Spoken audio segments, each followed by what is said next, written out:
सबसे पहला कॉम्प्लिकेशन जो है और जो सबसे ज़्यादा कॉमन है वो है कि ये लंग्स को अफेक्ट करता है, और लंग्स पे धीरे धीरे हावी होने के बाद, इन्फेक्ट करने के बाद, ये लोगों में ऑक्सीजन रिक्वायरमेंट और फिर बाकी प्रॉब्लम्स क्रिएट करता है।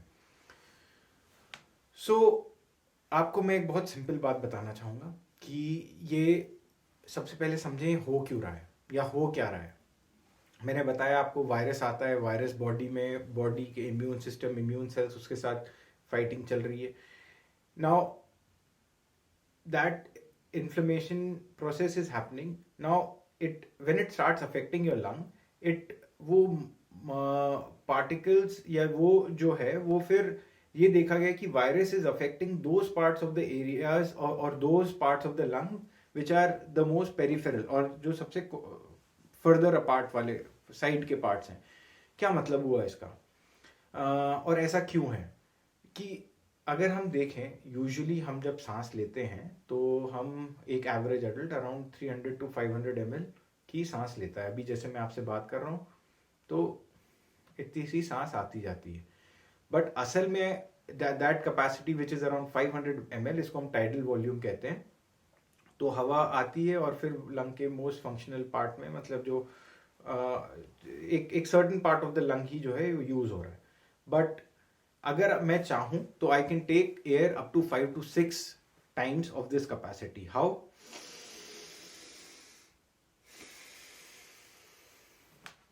इसको करने से क्या हुआ कि मेरे एल्वुलाई, जो मेरे लंग का एक एक पार्ट, लंग्स ऐसे डिवाइड होके मेरी लेफ्ट लंग, राइट लंग, और इसके अंदर बहुत माइन्यूट छोटे से एल्वुलाई होते हैं, जो कि बेसिक फंडामेंटल है कि आप उनको अगर प्रॉपरली एरेटेड और वेंटिलेटेड रखते हैं, so that will prevent further complications.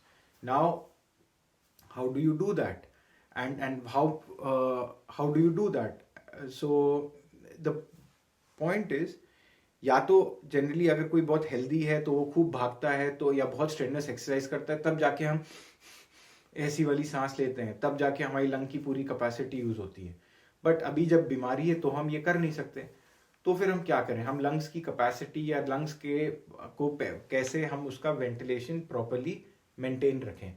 तो उसके लिए number 1, do deep breathing exercises.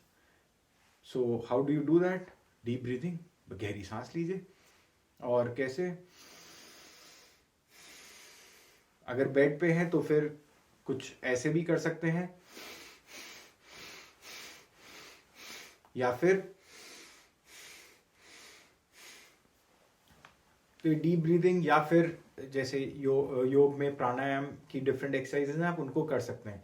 और इनको बहुत ज़्यादा नहीं, बट दिन में अगर आप 2 से 3 बार करते हैं, 5 to 10 minutes, that should be quite helpful. So try to do that, because ensuring proper ventilation is what is being even tried through intensive care, through ventilators. आपकी कई सारे जो जितने भी ट्रीटमेंट मेथड्स हैं, वो सबका पर्पस ये रहता है कि कैसे आपकी लंग को वेंटिलेट कर सकें, क्योंकि ये लाइफ का एक एसेंस है। एयर का फ्लो लगातार बने रहना चाहिए, और वो अगर आपका बना रहा तो आप you will be more full of life, and you know matter आपकी वायरस अगर आपको अफेक्ट भी करता है, you will still have enough amount of lung which is active and which will help you sail through this disease. तो उस चीज को ध्यान रखें। तो डीप ब्रीदिंग की बात करी। दूसरा, अब हम बात करते हैं कि फर्दर आप कैसे हेल्प कर सकते हैं अपनी लंग्स को बेटर वेंटिलेटेड रखने में। तो ये देखा गया है कि अगर आप जनरली जब हम सोते हैं, तो अगर पीठ के बल सोते हैं, तो लंग्स का ज़्यादातर हिस्सा पीछे की तरफ वो ऐसे जरा सा दबा हुआ सा रहता है। तो उस केस में आप व्हाट कैन यू डू, वो तो उसका वेंटिलेशन अफेक्ट होता है। उसका वेंटिलेशन इंप्रूव करने के लिए देखा गया है, और ये स्ट्रैटेजीज कई बार आईसीयू में भी यूज होती है। पेशेंट जिनकी लंग सीवियरली इन्वॉल्व होती है, उनको हम प्रोन वेंटिलेशन में लिटाते हैं। और ऐसे लिटाने में बस ये देख लीजिए कि आपके पेट इमिजिएटली अभी आपने खाया ना हो, बिल्कुल भरे पेट नहीं कर रहे हो, और इसमें आप पिलोज जो हैं, एक पिलो अपने पेल्विस पेट के नीचे के एरिया में रख सकते हैं, एक अपने हाथ गर्दन के पास रख सकते हैं। तो ऐसे करके और थोड़ी देर half of the sleep duration में आप इस पोस्चर में रहें। इससे क्या होगा कि लंग्स के पीछे वाला हिस्सा जो है उसको वेंटिलेशन उसका बेटर होता है, इम्प्रूव होता है। सो इसी के साथ ये भी रिकमेंडेड है कि आप हर 2 घंटे में अगर अपनी पोजीशन अगर आप चेंज करते रहते हैं, और उससे क्या होगा कि लंग्स के डिफरेंट पार्ट जो हैं वो ऊपर की तरफ आते रहेंगे और उनको वेंटिलेशन उनका इम्प्रूव होता रहेगा।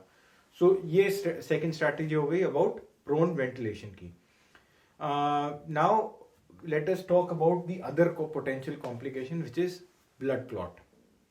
Now सीवियर इन्फेक्शन हुआ बॉडी में तो ऐसा देखा गया है कि वो जो सेकंड चीज़ है वो है कि आपकी बॉडी में जो ब्लड फ्लो है तो वेन्स ऊपर से यहाँ आती हैं, उनमें कभी अगर ब्लड क्लॉट हो गया तो वो लंग में जाके अटक जाता है, which can cause a serious complication. तो ऐसे पेशेंट्स में